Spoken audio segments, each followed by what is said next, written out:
Good evening and welcome to another episode of Late Night with Lenette. I'm Lenette Peterson, your host. Last week, my Maggie moment wasn't too clear on the sanctuary cities. As a state senator, our governor, Maggie Hassan, had voted to continue having the sanctuary cities. There was a bill to get rid of sanctuary cities. She voted against the bill. So just to clarify that, she is not for New Hampshire safety. She is not for New Hampshire residents. If you're illegal, you shouldn't be here in the first place. If you're illegal and commit a violent crime, you shouldn't have a safe haven. You should be deported. Prison or deportation, one or the other. Never mind these safe cities. So Maggie Hassan is not for New Hampshire safety. So always vote no whenever Maggie is running for anything. My guest this evening is new to my show. He's a current state rep, Frank Edleblut. It's always good to see you. How are you? Great. Nice to see you. Thank you for having me on, actually. Oh, you're most welcome. He's a freshman state rep running for governor. Yes, I am. Yes. How are Kathy and the kids, first of all? Okay, Kathy and the kids are doing great. Oh, good. We didn't get to see too many of them at Thanksgiving, but we're going to see a whole bunch of them at Christmas. Very good. I have this thesis that I do. I don't know if you want to get into this in the show, but basically my theory is, like, when they get married, I'll give away Thanksgiving so that I get Christmas. There you go. Because you got to trade back and forth, because Right. Christmas break is always longer than Thanksgiving Exactly. break is anyway. So that's what I try to do. Nice. There you go. Yeah. And now that grandkids are in the picture, you have one with one on the way. Well, I have two. So two. I've That's got, right. Two. Yeah. One. Yep. Gabe is going to. Wow, this is tough. I know his birthday's in February, so he'll be 2 years old, I think, in February. Yeah. And then we have another one due, I believe, in March. Right. Yeah. So we're very excited about that. Very good. Yeah. Nice. And so we have a little boy and then a little girl. Very good. I'm not at grandkids yet, but It happens. it does happen. Yeah. You keep feeding the kids and you let them grow up, and eventually this is what happens. Yeah. Yeah, I'm hoping maybe like 5 years, 5 to 10 years. So you have a plan. Yeah. The difficulty with having a plan, Lenette, is have you checked this with your children? Exactly. You know what I mean? That's the problem. Like you don't really get to control it at a certain no. level. So. No, yeah, that's not working. Yeah, but we'll see. 5 to 10 years. 5 to 10 years. Yeah. Okay. Yeah. So you're coming up with the first year is coming to an end. Your Yes. time at the State House. Now, can you summarize your first year? How did things go? So first of all, it's a lot of fun. Yeah. Oh, yeah. I am, and I think, well, I don't know how closely you were paying attention, but I'm very engaged in the process. Oh, I've noticed. Yeah. Yeah, there are a lot of really important things that are going to affect the state, and I try and find where those are, and I try and engage in them. Yep. I try to avoid what I call some of the noise. And stay on issues that I think really are going to have an impact on the citizens of New Hampshire. I mean, I have a really good example of that if you're curious. Yeah, there's a lot of noise up there. Yeah, go ahead. There is some noise. Well, Yeah. I mean, so it was interesting. There was one bill that came up at one point. It was, I think it was SB 221. It dealt with the divestiture of assets by Eversource. And this is probably going to be like the largest financial transaction that the state sees maybe in a decade, right?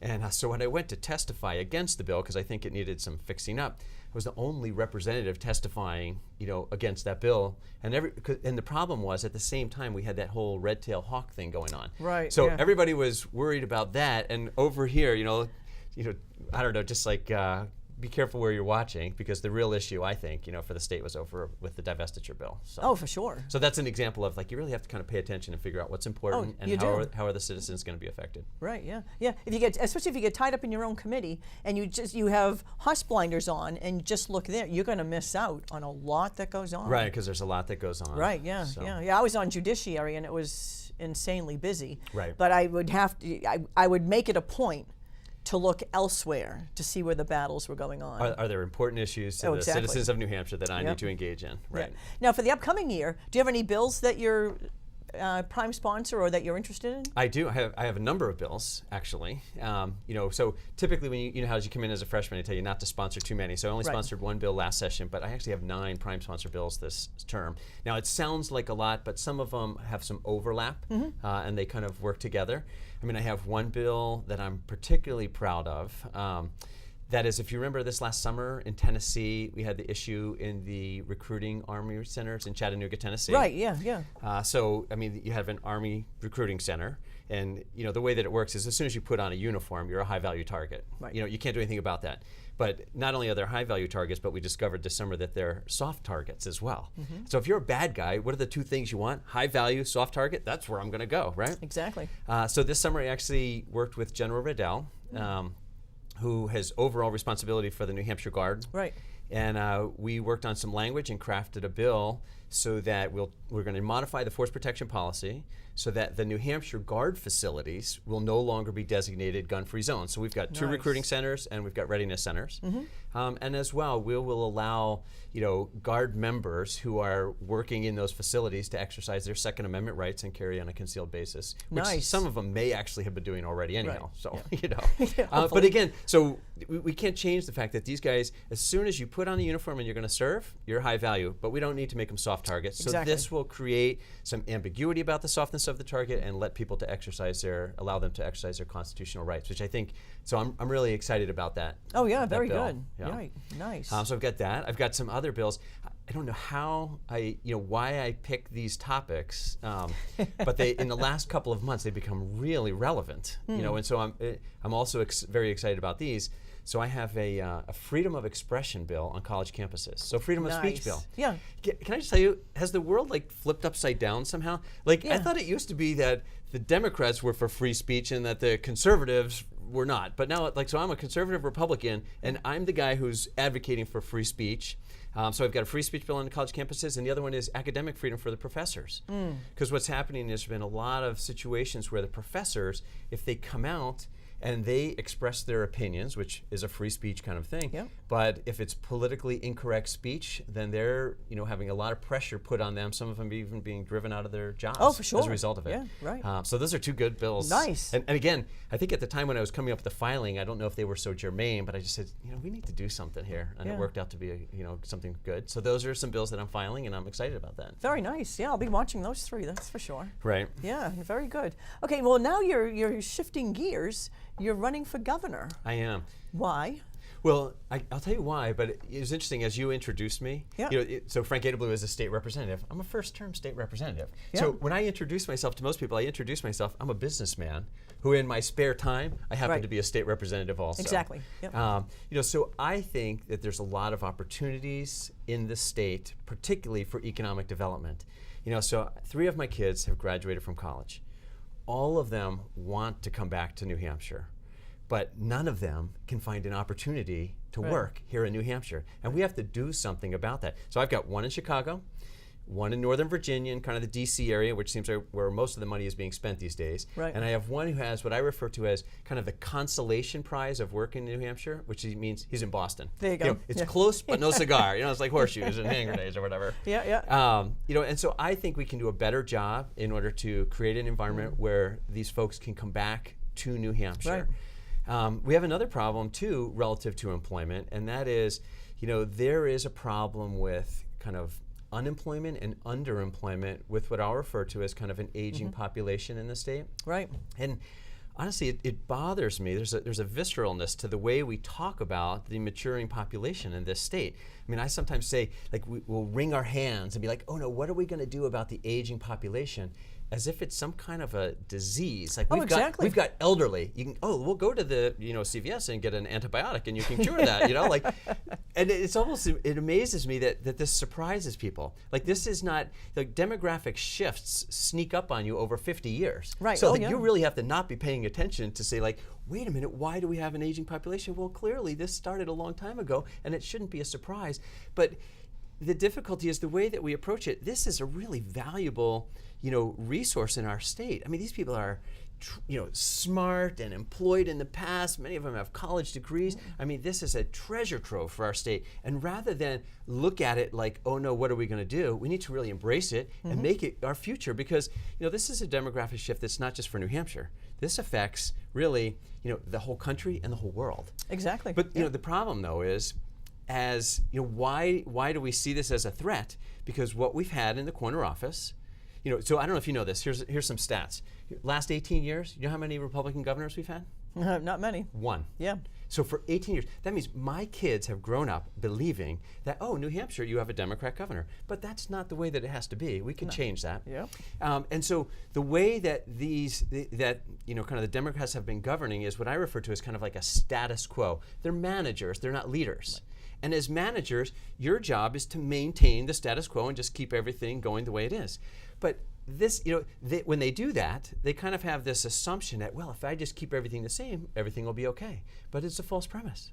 Here's what happens is, opportunities present themselves and opportunities leave. We don't take advantage of them. They're gone. Poof. Yep. While we stand still, the states around us move forward. We just stand still and we don't get anything done. So we really need to embrace the future, make it our own, and make it work for us. And both whether it's the young people or whether it's the aging population, these are not liabilities. These are opportunities for us. Is really what they are. There's kind of so I don't know. I talked about myself as a businessman. So I'm an entrepreneur, is what I am. Right. Yeah. My first company I started. Right. Started at my kitchen table. When my wife got tired of not being able to eat at the kitchen table because I always had papers all over it, I got my first office, which was, I took one of my kids, I moved him out of their bedroom to share with their sibling, and I moved into there, right? But it was a great company, it grew, ended up selling it, and then since then I've started like 13 more companies, or I've been instrumental working with other people starting these companies. So as an entrepreneur, when you see changes, they're not a threat because you're not a manager. You see changes and you say, ooh, opportunity, we can do something there. We can make this work for us instead of against us. And so I think there's a lot of those kinds of opportunities in the state, and that's, kind of what I want to do as governor. That's the direction I want to go. There you go, very good. Yeah, and a lot of times when you look at companies doing the layoffs, what age group do they start at? They take the older ones, even before retirement. And once they lose their job, you lose your job in your 50s, you're done. You're not going to be able to find a job paying that same amount. You're going to have to downsize. Right. The salary's going to drop. A lot of them abandon ship and head to Florida. Can I tell you how we can change that, though? Yeah. So we've got another really good resource here in the state, which is our community college system. Right. Yeah. And in particular, the community college system has some advanced manufacturing programs. And these programs, they're 2-year programs. The students who are coming through there are coming out and they all have like 2 or 3 job offers, making between $45,000, $65,000, some as much as $70,000 a year to start, right? Yeah. Because this is not manufacturing like in the old days. This is kind of lab coat type manufacturing, right? But there's a good niche business here in New Hampshire that we could exploit. But folks who are 50 and they've been through college, so they've got the math and science, they could do like a year of night classes. They could come out of that program and maybe you just shift gears and you start career number 2. Like I'm starting another career as a politician here, there right? You go. So we all have to be flexible and do that. But those are some job opportunities. And you know what's happening? The firms, these advanced manufacturing firms, they need good people. Right. And again, coming through some of this training, if you're, 50, 55, 60, 65 and looking for that second career, like what am I going to do for the next 10 or 15 years employment-wise? You already know how to work. You know how to show up. You know how to take direction. You don't have an entitlement kind of an attitude. You're ready to engage the process. So again, I think kind of the aging population is actually a very valuable resource to our state, and we need to make it our own. But again, the problem is, leadership. We don't have any leadership. No, and we haven't for years. Well, here's another thing that you think about. We're only 1.3 million people. Right. We're a small state. Oh yeah. And so, like in some of my businesses, we would have like all hands on deck meetings.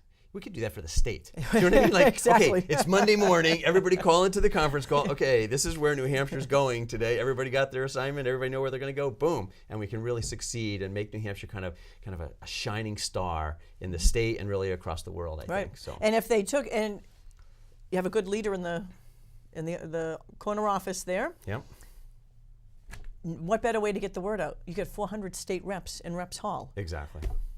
Call them all in. Have your staff meeting. Set the guidelines. Here's where we're going. Here's the goals. Exactly. Here's what we're after. Boom. Everybody working together. Exactly. So this is another thing is we've lost during this period of time. We've lost kind of a sense of unity, really, as who we are. There was another good example of this summer. Greg Abbott, the governor of Texas, he issues an invitation to the citizens of New Hampshire. And really to the businesses in New Hampshire. Right, to the and he says to businesses. them, you know what? Not only is it bigger in Texas, it's better. Yep. So pick up your business and move down to Texas. Yep. in my mind, that was an opportunity for leadership. The governor could have called us all, I don't care, Independent, Republican, Democrat, lock arms at the border and say, Governor Abbott, our jobs are not for sale. We stand together as Granite Staters. Go pick on Oklahoma and leave us alone. Right. But again, we didn't do that. We continued to play politics with the citizens of New Hampshire. Right. So I'm running. Some people say, who are you running against? I'm not running against anybody. I'm running for the people of New Hampshire. And I'm not running for a certain group. I'm not running for the Republicans of New Hampshire. I'm not running for the Independents or the Democrats. I'm running for everyone in New Hampshire. Right. Because everyone benefits. Exactly. Yep. Right. Yep. I've got policy ideas that I want to implement that everybody can be the beneficiary of. Yep. And I think that's an important message that we need to keep focused on. Right. Now, adding to that, the Planet Fitness bill that was dubbed this 550. Yeah. Okay. Sorry, I don't mean to speak jargon, but No. That would have benefited absolutely New Hampshire greatly. Absolutely. Yeah. But again, there were a lot of bills that were passed out of the House that would have benefited citizens of New Hampshire, and I would have supported. Now, there was a residency bill in terms of voting. Now, exactly. Is it 38 or 48 other states have that same thing in place? And why are we so special that we and don't our want to do something? Secretary of State has finally agreed that there is problems here in New Hampshire. Yeah, so we're trying to solve the problem, and we just want to pretend that, again, the status quo, you're a manager, you manage the status quo, we can't change anything. We had a bill, think about Common Core. Right. So Common Core is not required by the school districts, but clearly a lot of school districts somehow felt pressure by the Department of Education to implement this. Yeah. So all we wanted to do is we just tried to say, let's pass a bill and just clarify that it's not required. Again, vetoed. Yep. And the reason why that was vetoed supposedly was we were told that, well, you don't need it, it's redundant. Well, if we've got all these school districts are confused about this, we need to make some clarity in the law in order to make that work. Yeah. We tried to get constitutional carry. Now I realize that there's some people who don't support that, but I think that is a constitutional right, and that's what we're trying to move out. And so I think that was another good bill that we got passed. And what happens? Again, vetoed. Yeah, we lost a lot. And and the same thing happened. I come all the way back to you call it a Planet Fitness. It wasn't. I don't like to think of it as a Planet Fitness bill because that kind of narrows it down to application to a company, and that's not the purpose of the bill. The purpose was really to create an environment in which companies can thrive. Because you know what? I'm happy when companies thrive, but the reason why I'm happy is because then they create more jobs for the citizens of New Hampshire, and that's what we need. We need more and better paying jobs for the citizens of New Hampshire, and we need to make that the focus. Exactly. In the morning, if you drive north on the Everett Turnpike, it's great driving north. Yeah. It's a parking lot on the south side heading to Massachusetts. You do know who the largest employer in New Hampshire residents is, don't you? Yeah, Massachusetts. Exactly, Massachusetts. Yeah, exactly. Yeah. So it would be nice if all those cars could stay and just spread out in New Hampshire and not head south. I think that they can. There's always going to be a certain number that are commuting, but we can actually. How about some cross-border transactions? Exactly. We could divide the cars halfway and they can go both ways. And the way that will happen is as we build the economy here in New Hampshire. Exactly. And that's what we need to do. Yeah. So. Yeah. The jobs are not here. They're not like they have been in the past. Exactly. Yeah. And part of that is just the attitude has been towards business that, business is bad, everything else is good, and we have to stop treating businesses like that. So. Right. And when you consider taxes revenue, we have plenty of revenue, we just have more taxes. Wait, what does that mean? That's what the liberal left says. Whenever I had a discussion or a debate with the liberal left about a tax or a fee, it's considered revenue in their eyes. Right. So you want to build revenue, have more taxes, have more fees. There is a diminishing return that takes place. And we have to start with the premise that is money that belongs to somebody else. Exactly. Now, I do believe that there is a legitimate role for government, and I believe that there is a responsibility for the citizens to support these constitutional responsibilities that the government has. Exactly. Yep. But we haven't given them our credit card and say, go out and spend anything it takes to get the job done. And we really have to consider that the government cannot continue to take an increasing percentage and I say that deliberately, a percentage of the incomes of the people of New Hampshire, because eventually we're going to run out of money to support it, right? There won't be anything if they just, if this year they take 5% of our income and next year they take another 10%, soon we're going to be out of percentages, So the government has to moderate and run as efficiently as we do our households and as businesses have to run as well. And when something's earmarked for something, that's where it goes. Fish and game shouldn't be taxed and taxed and taxed to cover all the other expenses. Right. Yeah, I mean, you can't keep adding on taxes and fees to fish and game to cover everything else you're spending money on. So it was interesting. I was just recently at a meeting for the Republican Governors Association, which was a great opportunity. I got to meet with a lot of great other Republican governors. And there was one state where they were talking about how they had created some dedicated funds, so you're going to have a dedicated revenue. And I'm thinking, it's good to dedicate it, but then you have to have the discipline not to raid the dedicated fund. Yeah. But it was interesting to meet with these other Republican governors, because what's happening, and I think this should be a point of encouragement for the people of America and particularly the people of New Hampshire. Right now, there are 32 Republican governors in all of the 50 states, and they are transforming. So that's a big. That's 200 million people. It's 65% of the population. They are transforming America from the bottom up. Washington just can't get its act together, and so we're going to fix it at the state level and from the bottom up. And they've got all kinds of policies and everything else that are creating environments in which their citizens can thrive. And that's the direction that we need to go. And there are some people who are like, well, gee, we've only had one Republican governor in 18 years. Sad. Okay, can I tell you, want to hear a good story? Again, go to Kentucky, okay? The race was between Matt Bevin and I don't remember who the kind of established not a Republican, it was a Democrat he was running against, just to clear. Established politician, though, kind of an incumbent type of a person. And, Matt Bevin was the outside disruptive business leader coming in. And Kentucky had only one Republican governor in 43 years. Oh, wow. He won by 9 points. Because people are recognizing if we put a business leader in charge, we can get things done that benefits everybody in the state, and that's what we're after. And so that's that's kind of the focus of my campaign. That's the basis for it. I feel, that the skills, the leadership, and the experience that I bring to the table are going to really help in that corner office. And as well, having served in the legislature, though, I know how to work with the legislature because I've been in there working. It's not, this is not a company, it is a government, right? And you do have a legislature that you work with, but I'm happy to work with everybody, all 424 legislators to get something done. Yeah, very good. And the stronger we get the states, the less federal government we need. Exactly. Yeah, and that's a good thing. It is a good thing. Yeah, it's a very good thing. Make the federal government a lot smaller, strengthen the states, local control. Right.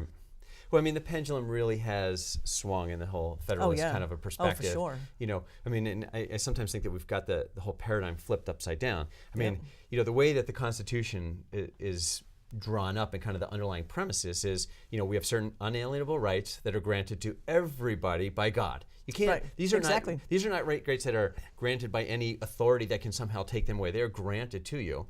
The citizens have then granted a limited number of rights to the state, and the state has granted a further limited amount of rights to the federal government.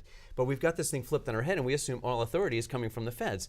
But that's not where it starts. It starts locally, and I think we need to continue to push for that. And I'm happy to do that. Yeah, we need to get back to how the founding fathers set things up. You serve a term or two, go back to your trade, back to your field. It's not a career. Right, it shouldn't be a career. It shouldn't be a career. Well, and as you know, in New Hampshire, we only get paid $100 a year. Right. And we have to pay for our business cards and our license plates. Right. So. Yeah, exactly. Well, New Hampshire is about the only state that gets it right. It is truly a citizen legislature. Exactly. Yeah. You're not getting rich off your constituents. No, I'm not. The rest of the country, they look at it as a cash cow. Right. My career, I'm going to be a state rep. Or better yet, federal level. The cushy salary, the benefits, and the retirement package they have. Yeah. Oh my word, that's what's killing the country. Right. Yeah. But part of the role of the governor. The governor is the cheerleader, and the top salesperson for the state, and that's really what I want to be. but they also kind of set the tone, and I think part of that tone needs to be, just because the federal government says, here's a program. I don't know if you know this, we send, and these are rough numbers, we probably send in the neighborhood of $10 billion to Washington. We get back about $8.5 billion, but they tell us how to spend it. Exactly. Yep. But what we really need is we need a governor who's going to say, like, no, you don't understand. This is our money to begin with, and we're going to craft something specific for New Hampshire. We don't need guys in Washington trying to figure out how to solve New Hampshire problems. We're fine. We can solve those here. Block grant those funds back to us, which is our money to begin with, and we got it covered. Right. So, yeah, but you need a governor who's willing to push back on the feds and say, this is how it's going to work. Exactly. A governor that will stand up for New Hampshire. Right. Yeah. And that's what's happening around the country, and that's what's going to happen here in New Hampshire when I get elected. Sounds good. Yeah. Yes. Now, you had a press release out just yesterday, I believe it was, or today. I did issue a press release. There was, again, this is kind of, inside baseball kind of discussion. Yep. But, in politics, it's not unusual. And I recognize as running for a governor, there are people who are going to, attack me, and they're going to say things that maybe are, either untrue or not nice. And that's okay. I got thick skin. I can handle that. But we had a kind of an interesting thing. And, so normally they start attacking policies. And when they get tired of attacking your policies, then they go to the ad hominem attacks and they attack the person. Again, if you're the candidate, you're fair game. That's just the way that it works. I mean, I don't think it's terribly productive, but that's the game. But yesterday we saw a shift, and now the attacks were coming in against the supporters of the candidate. And you just think, like, well, that's kind of moving too far. And I think what happens is when that happens inside of a party, we've missed the point. Like, we are after a goal, which is to win Republicans. But we have to respect each individual. And it's kind of interesting because it had to do with Trump, right? Trump running. And some people were upset with the Trump supporters saying, well, you Trump supporters are going to cause the Republicans to lose the race. But and they said, you'll lose the race because you're a Trump supporter, but not recognizing the whole phenomena of the Trump supporters is because there's a constituency of people, honestly, Democrats, Independents, and Republicans, who are feeling, disenfranchised by the political system. And so you can't blame them for feeling disenfranchised. Right. Take the responsibility yourself. Like, what have we done that these people now feel disenfranchised, that they're willing to, that this is the position that they've taken? What we have to do is, I think we have to take a more introspective look and figure, how do we disenfranchise people? How do we bring them back in? And it's a politics of divide. And that's what Democrats do. They try and divide people. Again, I'm coming back to, look, I'm running for New Hampshire, for everybody in New Hampshire. We don't need politics of division. We need politics of ideas and moving those ideas forward. And that's, I think, what we need to do. And we need to avoid the internal squabbles, because I think they're counterproductive. Oh, huge. And it's nice you're not a career politician. I am not. You're a businessman. Exactly. Politics is more, well, you could look at it, I mean, I don't want to downplay it as a hobby, but politics is second to businessman. Right. And that's probably what the attraction is to Trump. He's not a politician. He has obviously good business sense. Look what he's done around the world. He's been quite successful in a A lot of his bit, businesses. yeah. You go around the world. I mean, I've been in Istanbul, and there was a Trump Tower in Istanbul. Right. In Baku, Azerbaijan, there is a Trump Tower. Well, and again, his name is everywhere. But it's not so much. It's not the fact of Trump. Like, right, Trump exactly. is just the object. The issue is, why has the political system disenfranchised people? Right. And rather than try to continue to divide, which I think is a bad strategy, we need to continue to bring back together and work together as a team. Yeah. And if you disrespect somebody else's opinion, that doesn't go a long way towards that. Yeah, no, we got to embrace the party, and hey, your candidate, you could fight for your candidate in the primary. Do it, exactly, and respect everybody's right to do that. Exactly. But then if your candidate doesn't make it out of the primary, that's where you vote your principles. Then you got to back the candidate, no matter who it is. Well, actually, I think you vote your principles the whole way through the process. So. Yeah, but if your principled candidate doesn't get the nomination, right. do you turn your back on the party, or do you vote for the nomination? Well, I mean, your principles allow you to vote the guy who supports your principles the best. And if you're a Republican, I imagine that's the Republican candidate. Yeah. Right? Right. May not exactly. agree 100%, but they're going to embody more of your principles than anyone else. Exactly. You're not going to find someone that you agree with 100%. That person doesn't exist. Even when you're married, you're not going to, like. I'm married to a Yankees fan. Need I say more? I'm so sorry. Love is blind. Yes, clearly something is going on there, right? Yeah. No, we don't even agree on sports. Yeah, that's tough. But we've been married 25 years. Oh, 25 years? 25 years, yes. So just in last month, or no, it was in October, so I crossed my 30-year threshold. Very good. Pretty good, huh? Congratulations, yeah. Yes, I know. Yeah. It was a milestone. It's great. Well, Kathy doesn't like the Yankees, I'm sure. She might be a Mets fan. No. That'd be even worse. No, but no. The enemy of my enemy is my There you go. friend. Yeah. So, you should be able to embrace that too. There you go. Nice. Oh, very good.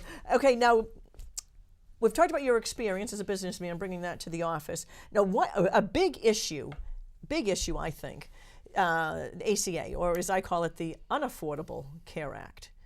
Right. Medicaid expansion. I mean, Yeah.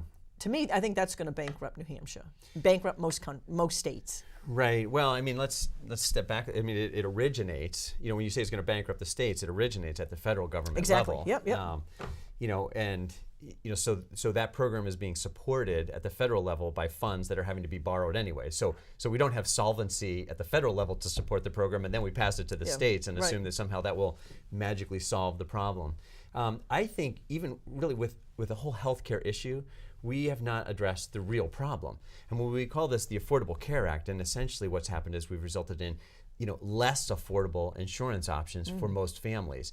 If your premiums haven't gone up, and I think everybody's have, what's gone up even more is your deductibles have just like skyrocketed. Yep. So you basically, even if you have insurance, you almost feel like you're uninsured. But let's go back. I mean, and you talked about Medicaid expansion. I mean, in 1985, there was 3.5% of the citizens of New Hampshire were on Medicaid, okay? In 2009, before we expanded Medicaid, we had like 13.5% of the people on Medicaid expansion. We are now over 17% of the people in New Hampshire on Medicaid. So just think about that. That means close to 1 in 5 people can't afford insurance. So the problem is not, whether to expand or not. The problem is what have we done to our insurance markets that we have priced all these people out of the market? Because people aren't looking for a handout. People want to work. They want to do the right thing. But we have so burdened our insurance markets, both at the state level and particularly now at the federal level, that there is not an affordable product in the marketplace. Yeah. And so I think that we have to start the process by fixing it there. And if we don't, then we're really not going to ultimately get to a solution, because I think, I had mentioned there's talk of legislation in D.C. about sunsetting the Medicaid expansion funding. So think about the states that have expanded Medicaid and the dollars that they are counting on for this.